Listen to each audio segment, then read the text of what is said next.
महाराष्ट्र विधानसभा चुनाव का महासंग्राम शुरू हो चुका है। 10 अक्टूबर को केंद्रीय चुनाव आयोग नई दिल्ली में प्रेस कॉन्फ्रेंस कर महाराष्ट्र विधानसभा चुनाव की तारीखों का ऐलान कर सकता है। ऐसे संकेत हैं कि विजयदशमी के मौके पर महाविकास आघाड़ी की पहली उम्मीदवार सूची की घोषणा की जाएगी। बीजेपी प्रदेश अध्यक्ष ने भी कहा है कि नवरात्रि के बाद महायुति गठबंधन की पहली लिस्ट आएगी। दिल्ली में अमित शाह के साथ हुई एकनाथ शिंदे और अजित पवार की बैठक के बाद सीट शेयरिंग फार्मूला लगभग तैयार कर लिया गया है। दावा किया जा रहा है कि पहली लिस्ट में 100 प्रत्याशियों के नाम जारी किए जाएंगे।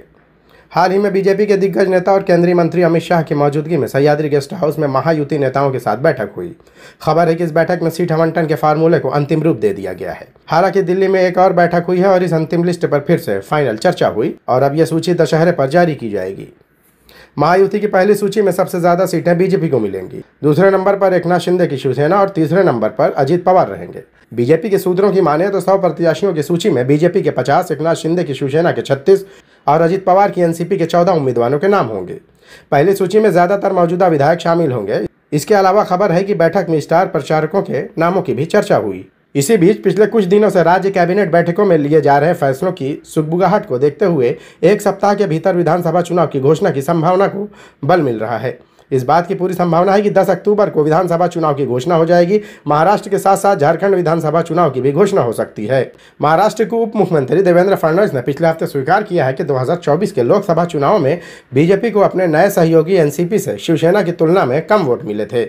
अजित पवार ने इससे पहले कहा था कि महायुति से सहयोगी दल एकजुट रहें और वो विधानसभा चुनाव में गठबंधन की जीत सुनिश्चित करने के लिए काम करेंगे। अजित पवार की लोकसभा के परफॉर्मेंस को देखते हुए इन्हें तीसरे नंबर पर रखा गया है। महाराष्ट्र में 288 विधानसभा सीटें हैं। 2019 के विधानसभा चुनाव में भाजपा ने 164 सीटों पर चुनाव लड़ा था और इसके तत्कालीन गठबंधन सहयोगी अविभाजित शिवसेना ने 124 सीटों पर चुनाव लड़ा था। दूसरी ओर कांग्रेस और तत्कालीन विभाजित एनसीपी ने 125 सीटों पर अपने उम्मीदवार उतारे थे। अब शिवसेना और एनसीपी में विभाजन के बाद नए गठबंधन बने हैं और पार्टियों की संरचना के आधार पर महायुति और एमवीए दोनों में सीट बंटवारे के फार्मूले को फाइनल किया गया है। एमवीए और महायुति दोनों के लिए कुछ सीटें ऐसी है जहां एक से अधिक पार्टियां दावा कर रही हैं और वो सीट दोनों गठबंधनों में विवाद का विषय बनी हुई है।